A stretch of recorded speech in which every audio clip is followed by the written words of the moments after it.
How a company is financially structured. Meet Arthur. Arthur works for himself. He is known as a sole trader. Arthur decides to go into business with Ben. They agree to pool the income they earn, deduct any costs, and share anything left over on an equitable or predetermined basis. They have formed what is called a partnership. However, Arthur and Ben might choose to set up a company. A company is a separate legal entity. A veil of incorporation is formed between the company and Arthur and Ben, who are now the company shareholders, which limits the liabilities of Arthur and Ben to the extent of their investment. So, for example, if the company was unable to pay its debts, then the creditors to whom the debts are owed are unable to come after Arthur and Ben to pay the debts instead.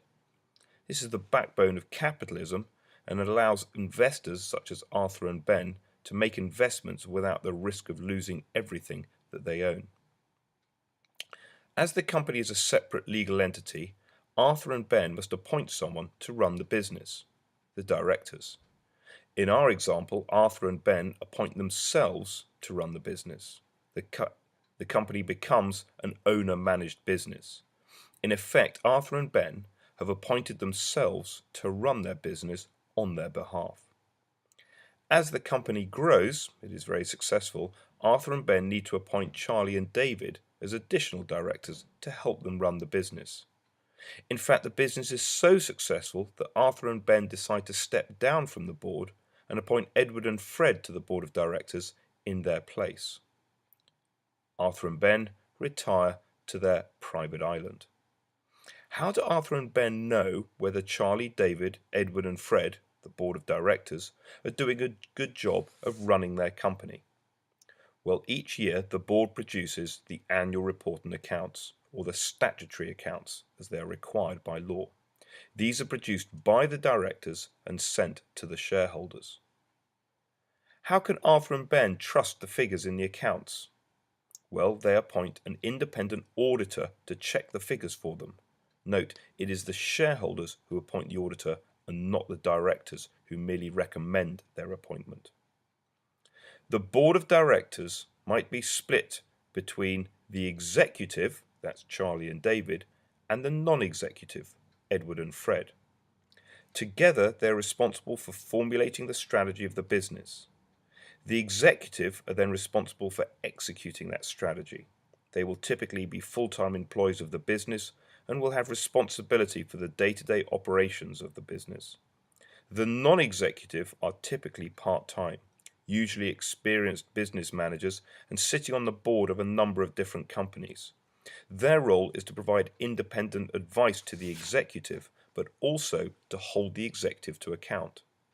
Because even if Arthur and Ben own the company, this does not give them right of access to the boardroom. They therefore appoint Edward and Fred as the non-executive directors to hold the executive directors, in this case Charlie and David, to account, in effect ensuring that the business is run in the best interests of the shareholders, Arthur and Ben, and no one else, such as the board, staff, or creditors of the company. Let's look at the company in more detail. The company has lots of assets. Assets might include buildings, plant and machinery, cash, and stock. Staff, however, are not an asset. Despite constantly being told that staff are our most valuable asset, staff are in fact an expense as they are contracted to work for the business. The business also has liabilities. These are amounts that are owed to third parties, such as banks, loans, and suppliers who have not yet been paid. The assets less the liabilities of the business is known as the net assets. If a company was to be put into liquidation, the assets would be sold off and the money used to pay off the liabilities. Any money left over would be the net assets. What would happen to this money? It would be returned to the shareholders and so is referred to as shareholders' funds, or equity. These shareholders' funds represent the amount owed by the company to the shareholders. It is there accounted for as a liability.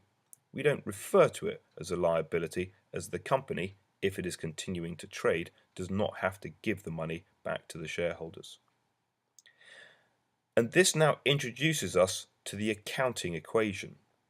The accounting equation states that assets less liabilities is equal to the shareholders' funds, as we have just seen above. Thus, it should follow that assets is equal to shareholders' funds plus liabilities. This is fairly simple maths, but if you're not sure, try using some numbers to work it out on a piece of paper. Thus, assets less liabilities less shareholders' funds is zero. It is a zero-sum game. What we are looking at is the balance sheet. The balance sheet is so named because one side is always equal to, or balances, the other. We have shown that net assets, or shareholders' funds, to be a balancing figure, the bit that's left over. In fact, it is actually all amounts that are specifically accounted for. What do you think are the two main things that a company owes back to its shareholders? The first is any investment that has been made by the shareholders into the business. For example, if Arthur invests £100 into the business will show assets of £100 cash and an amount owed back to Arthur of £100, thus balancing the balance sheet. The other is the retained profit or earnings. These are the amounts that are reinvested back into the business on behalf of the shareholders. So if the company takes the £100 investment, trades and make a profit of £50, it owes that £50 back to the shareholders. If it chooses to distribute £20 back to the shareholders in the form of a dividend, then it still owes the remaining £30, which is reinvested back into the business. This will appear as part of the shareholders' funds on the balance sheet. And that is how a company is financially structured.